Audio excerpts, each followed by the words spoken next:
Well, I want to welcome everybody this afternoon to our program. This is in conjunction with our One Book, One Lincoln program that we're doing every fall now. And today we have a great crowd, so thank you all for coming. My name is Pat Sloan, and I'm the Adult Services Librarian at the Gear Library. I'm just one of a number of library staff people that work throughout the year to put this program on for you. And today we have Jim McKee with a program on Thomas Jefferson Fitzpatrick, who is a Lincoln bibliophile. He was an avid, if not obsessive, book collector. I was totally unaware of this man, so I am really looking forward to the program. And we're going to be videotaping it, podcasting it. We're just trying to go as high-tech, except Jim brings his old magic lantern. Pretty high-tech as far as I'm concerned. Yeah, 30 years ago, that was the high-tech. Well, okay, 10 years. I was still in high school 20 years ago. Anyway, but this program is funded by the Nebraska Humanities Council. It's a statewide nonprofit organization cultivating an understanding of our history and culture, and a grant from the National Endowment for the Humanities, We the People initiative. So if you enjoy this programming, please consider supporting the council with a contribution. Donations are matched by state and federal funds, and your support helps preserve our past and inform our future. And thank you. There is a sign-up sheet up here. There's also one of the evaluations is for the council, so that we know if we can continue their support every year for these programs. So this is the 13th tale. We are also offering a book discussion following the program. If you haven't read the book, you're still welcome to join the program. Maybe we'll inspire you to read the book. But I'm just going to let Jim continue. Very good. And let's see if we can get all of this high-tech stuff running here. All right. Buttons have been pushed. Buttons have been pushed. Okay. Let's see how this Well, goes. Pat is about to learn the definition of a new word today. Bibliophile is too small. The word is bibliomane. Okay, look that up. It's there. I see a few people that have not heard the program before. So quite a few that have. It is a constantly evolving program. I add to it not as frequently as I used to, but I still find people who knew Thomas Jefferson Fitzpatrick or give me tidbits of information. And at some point down the line, I do intend to get it in the form of a monograph. It will be on tape, and I'm begging Pat to destroy the cassette tape, which the library has downtown, which is probably 20 years old. It's badly outdated, even some errors in it, so we hope to correct those as we go. This is the one program of 50 that I have that I do use notes on, and you'll see why as I get into a little bit of a lot of numbers. And I don't want to forget any of the numbers or get them wrong. So if you see me looking over here, it's probably to check the number.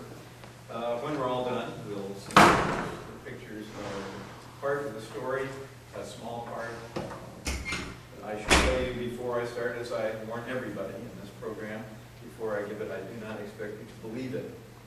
But maybe when you see the pictures, you will say, well, maybe a certain percentage of what he's telling me is true.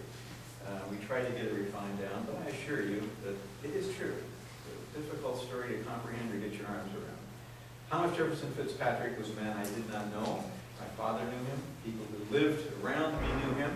I grew up in the city of Bethany, but I did not live in Bethany. I lived in the country. My father built the second house on South Cotner Boulevard in 1940.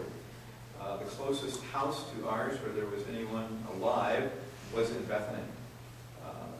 We went through fields where there were deer and pheasants to get to Bethany. The first live person was on the other side of Bethany Park.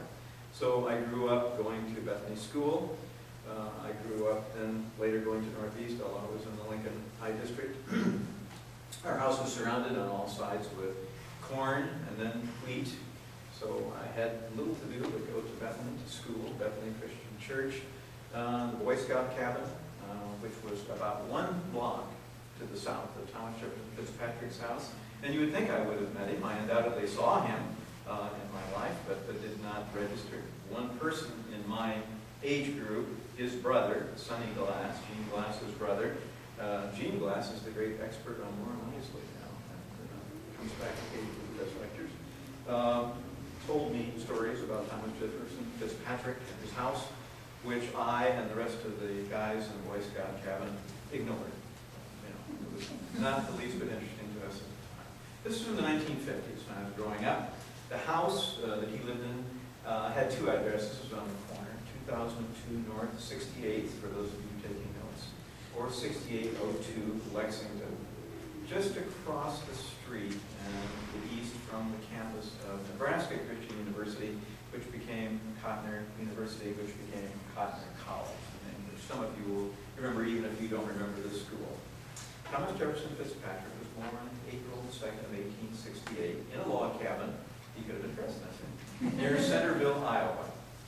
He was the grandnephew of Thomas Fitzpatrick, who was a mountain man, an explorer, a man who wrote books and traveled with and helped trailsmen and railroads and so on. He was a scout explorer. On the other side, on his mother's side, Fitzpatrick was 1/8 Creek Indian, so he had an interesting lineage on both sides. And he was a direct descendant of Thomas Jefferson. That's his name. In 1893, he got his Bachelor of Science degree at Iowa Wesleyan University, and the following year, he was made county surveyor of the county he lived in Iowa. In 1895, he completed his master's degree in science, specializing in botany, which for some peculiar reason, we know not why, was not awarded until 5 years later in 1900. Then in 1895 until 1899, he taught mathematics at Graceland College. Graceland College was formed by a dissident branch of the Mormon Church and is clear down on the south border of Kansas in a tiny little town that still exists today. In fact, the college itself was organized by Joseph Smith III.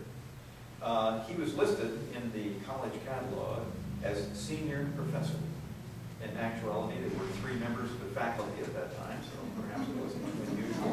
He was the first person hired at the Walnut College, and for a time, because they had to trade off, he was listed as president of the college. Obviously very small then, and it is a pretty good-sized college today. It's still in existence. As I said, they even had campuses, satellite campuses in Kansas City, for example, and so forth.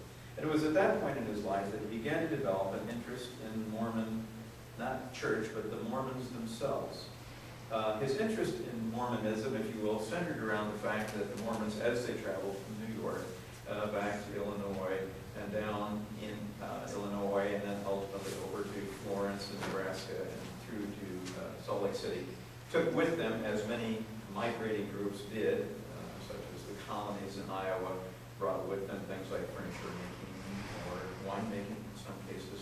The trade that they took with them, or one of them, was printing. And as they went west in the United States, they became, in each community that they settled in, the printer. And as the printer, they became the chronicler of history for the area. So besides printing envelopes and letterheads and bills of lading and so forth, they also printed the history as they went. And we think that's probably what most interested Thomas Jefferson